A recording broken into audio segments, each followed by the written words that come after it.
ये मैं पहन के देख रही थी, आंचल आई है मेरे लिए कुर्ती और पैंट लेके आई है। ये जहाँ से सोफा कवर बनवाए थे ये वहीं से मैंने लिया था दीपावली के समय पर। पूरे घर में ये जगह मिली है, ये कपड़ा सुखा दिया है, उसी के ऊपर में नाच रहा है।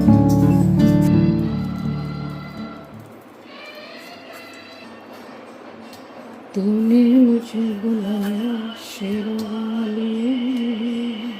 समय हो रहा है शाम का और ये तैयारी हो रही है डिनर के लिए।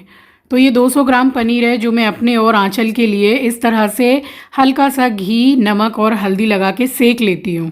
फ्राई नहीं करती हूँ, बस सेक लेती हूँ ताकि प्रोटीन इनटेक हो जाए। डॉक्टर ने बोला है कि प्रोटीन लेना चाहिए, फिर सोयाबीन हो या पनीर हो, तो मैं पनीर इस तरह से ले लेती हूँ क्योंकि मुझे उसकी सब्ज़ी बिल्कुल पसंद नहीं आती है। स्वागत करती हूँ आप सभी का आपके अपने चैनल द लाइफस्टाइल टेल्स में। आप अपना इतना कीमती वक्त निकाल कर मुझसे मिलने आते हैं, व्लॉग देखने आते हैं, उसके लिए आप सभी का दिल से आभार प्रकट करती हूँ। तो ये ना आधा चम्मच घी भी नहीं है, ज़रा सा बस मैं पूरे बर्तन में फैला देती हूँ। हल्दी थोड़ी ज़्यादा डालती हूँ और नमक पहले उसी में डाल देती हूँ और ऊपर से ज़रा सा इस तरह से प्रेस कर करके इसको सेक लेती हूँ। और गैस है स्लो, बहुत अच्छा कलर आ जाता है, खाने में भी टेस्टी लगता है और लगता ही नहीं है कि ये फ्राई नहीं किया है। इनफैक्ट मैं पनीर की सब्ज़ी भी जो बनाती हूँ उसमें भी पनीर को फ्राई करके ना के बराबर में फ्राई करती हूँ, बस इसी तरह से सेक के डाल लेती हूँ। और यहाँ गूंद लिया मैंने आटा बिना नमक के, क्योंकि मेरा एस्ट्रो रोटी खाने वाला था। तो पेट्स को, डॉग को मसाला, तेल, नमक ये सब मना रहता है, तो कुछ महीने में ये रोटी खाता है, वरना दोनों टाइम ही इसको चावल ही देते हैं हम लोग, जैसा कि डॉक्टर ने बोला है। तो जब इसको रोटी खिलानी होती है तो मैं फिर नमक नहीं डालती हूँ। और ये सबसे पहले 4 रोटियाँ मैं एस्ट्रो के लिए ही बना रही हूँ और आग में सेक के नहीं। तो ये वुड का मेरे पास में है रोटी सेकने के लिए, बट मैं ऐसा नहीं कि मैं रोज़ इसी से ही रोटी सेकती हूँ। ज़्यादातर मैं आग पे सेक लेती हूँ। इतना दिमाग मतलब नहीं रहता है उस टाइम पे, कि याद ही नहीं रहता है कि भाई ऐसे रोटी नहीं सेकनी है आग पे। एक हैबिट हो गई है ना स्टार्टिंग से बनाते बनाते। बट मैं इसको अब निकाल के रख ही लेती हूँ कि मेरे सामने रहता है, तो फिर इसी से रोटियाँ मैं सेक लेती हूँ। और एक बार में ये 4-4 रोटी करके ही मैं ज़्यादातर बनाती हूँ। और या मुझे अगर 10 रोटी भी गिन के पूरी बनानी है तो एक बार में 10 बना के ख़त्म, एक ही बार में काम ख़त्म। तो ये मेरे एस्ट्रो की रोटियां बन गई थी और हल्की सी ठंडी करके उसको खिलाते हैं, खा लेता है। तो एस्ट्रो को भी खाना खिलाया, हम लोगों ने भी खा लिया। शाम शाम ही हम तीनों का ही हो गया था। कभी कभार ऐसा हो जाता है कि आंचल मेरे टाइम पे बैठ के मेरे साथ खाना खा लेती है, अदरवाइज़ आंचल थोड़ा लेट ही खाना खाती है, क्योंकि जिम से आती है तो थोड़ा लेट हो ही जाता है। उसके बाद वो प्रोटीन शेक वगैरह पीती है, फिर उसमें काफ़ी देर का गैप होता है, तब जाके वो अपना खाना खाती है। बट आज उसने जल्दी मेरे साथ ही खा लिया था। और यहाँ पे पूरा किचन मैंने क्लीन किया, बर्तन वगैरह धोना भी हो गया। आप में से किस किस ने इस टैब को ऑर्डर किया है? मैंने कल के वीडियो में इसको टैग भी कर दिया था।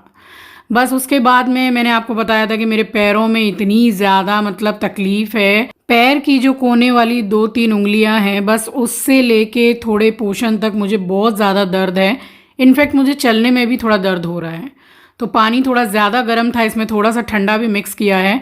लगभग मैंने आधा घंटा 40 मिनट सिकाई की है। एक दिन में 2 बार करके मैं सेक रही हूँ। आप देख सकते हैं कि पैरों में सूजन भी है, बट अभी पहले से बहुत आराम है। मैंने मसाज भी किया है। इस तरह से 3-4 दिन से लगातार मैं सिकाई कर रही हूँ, तो अभी आराम है, बट पूरी तरह से नहीं। तो मैं वही सोच रही हूँ कि बस अब निकलना भी है मुझे और आंचल को। तो ट्रैवल में ये सब प्रॉब्लम तकलीफ़ रहती है ना, तो फिर अच्छा नहीं लगता है। तो उससे पहले ठीक हो जाए तो वही ठीक है। और मिल रही हूँ आपसे नेक्स्ट डे मॉर्निंग। तो सारा काम निपटा के यहाँ पर नहा चुकी हूँ। चलिए, सुबह का समय है। आप सभी को सुबह की राम राम जी, सुप्रभात, गुड मॉर्निंग। ये ज़रा से कपड़े 2-3 गीले थे, ये मैंने रात को यहाँ पलंग के ऊपर ही डाल दिए थे, और बाकी यहाँ जो रखे हैं ये सूख चुके थे। तो सूख जाते, 2-3 कपड़े रहते हैं तो उसके लिए मैं वो जो कपड़े सुखाने का स्टैंड है ना, उसको मैं नहीं लगाती हूँ।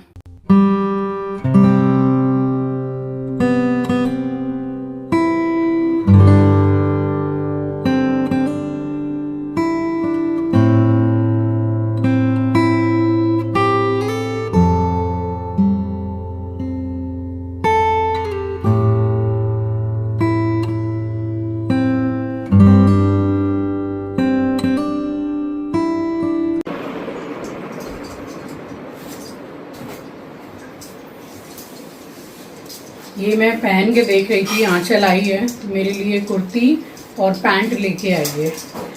बहुत ही अच्छा है कपड़ा, बिल्कुल प्योर कॉटन है, बट ये थोड़ा ट्रांसपेरेंट है, इसके अंदर कुछ पहनना पड़ेगा, बट है बहुत स्मार्ट, बहुत अच्छा है।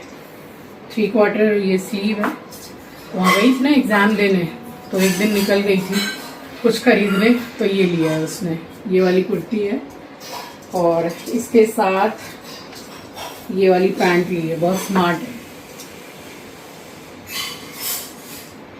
पॉकेट भी है पैंट में, पैंट तो 2 लाई है कि किसी भी कुर्ती में या टॉप में मैच करके मैं पहन सकती हूँ।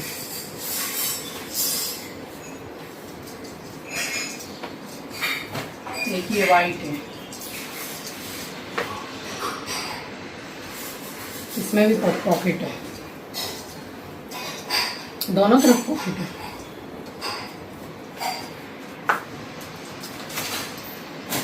अब हमारी निकलने की तैयारी है, तो पहले जाके सारा अरेंजमेंट करना पड़ेगा ना, घर का सब कुछ।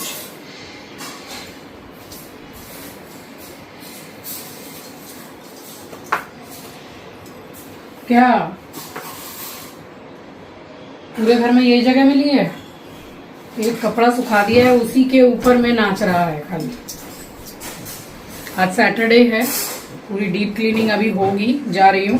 प्याज का पराठा बना रही हूँ और हरे धनिया की चटनी। ये जो चैत्र के नवरात्रे होते हैं, इसमें हमारे यहाँ प्याज लहसुन वगैरह बनता है। जो दुर्गा पूजा के समय पर आता है उसमें नहीं बनता है।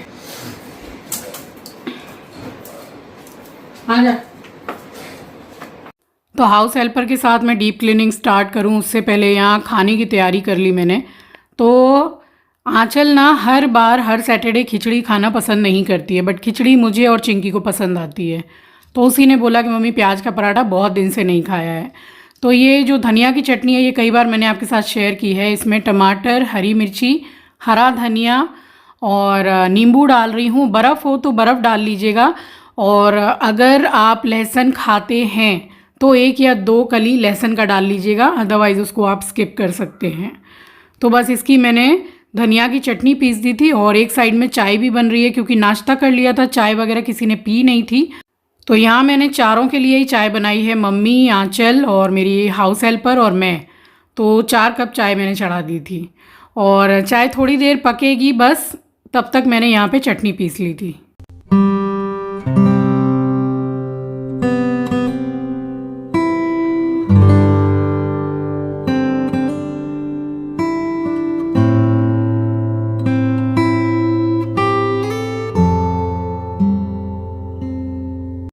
तो घर में क्लीनिंग स्टार्ट हो गई थी, और समय लग जाता है पूरा, जैसे 14-15 दिन के बाद में जो डीप क्लीनिंग करते हैं तो अच्छा खासा समय लग जाता है। तो यहाँ चटनी पीसने के बाद में फिर मैं यहाँ घर में आ गई हूँ, और बेडशीट और कवर वगैरह निकाल रही हूँ। ये जो आप मेरे हाथ में देख रहे हैं, इसका कलर बिल्कुल फेड हो गया। ये मैंने मीशो से ऑर्डर करके मंगवाया था दीपावली के समय पर, बट इसका जो कलर है वो काफ़ी ज़्यादा मतलब लाइट कलर है, और अब ये कुशन कवर पे पहनाती हूँ ना तो अच्छा नहीं लगता है।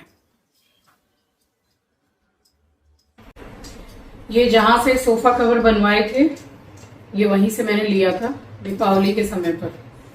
बहुत अच्छी क्वालिटी है, और इसकी जो जिप है, चेन, ये भी बहुत अच्छी क्वालिटी की है। अब ये काफ़ी समय से बिछे हुए हैं, गंदे से लग रहे हैं, ये धो दूंगी। और वो क्रीम कलर का तो बिल्कुल ही मतलब कलर ऐसा फेड हुआ है वो, ये जैसे एकदम डार्क कॉफी कलर है सोफा का कवर। तो इसमें ये कलर मैंने मैच के लिए लिया था, बहुत अच्छा लगेगा। अभी मैं लगा के दिखाती हूँ।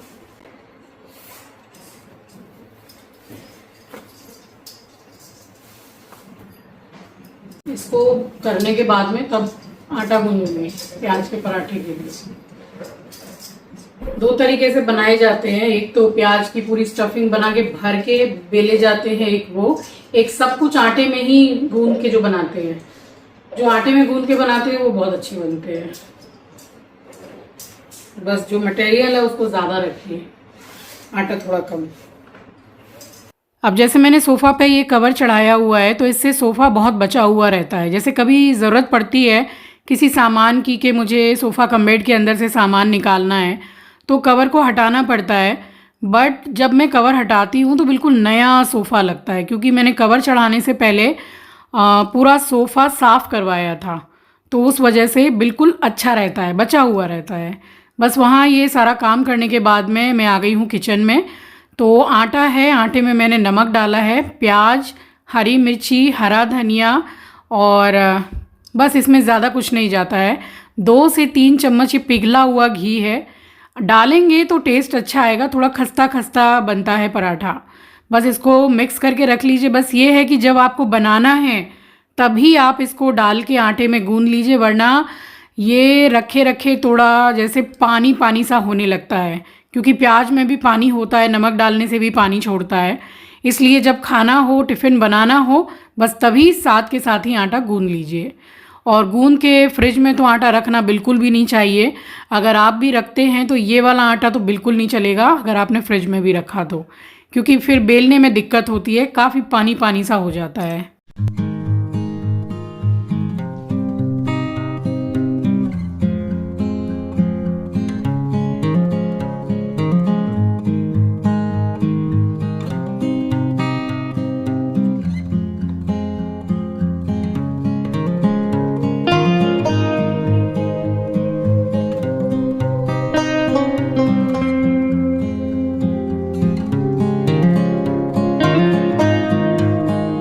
सारे जो काम हैं जैसे कि कुकिंग है, कपड़ा धोना, नाश्ता बनाना, लंच बनाना, डीप क्लीनिंग करना, सारे काम एक साथ सुबह से चलते रहते हैं।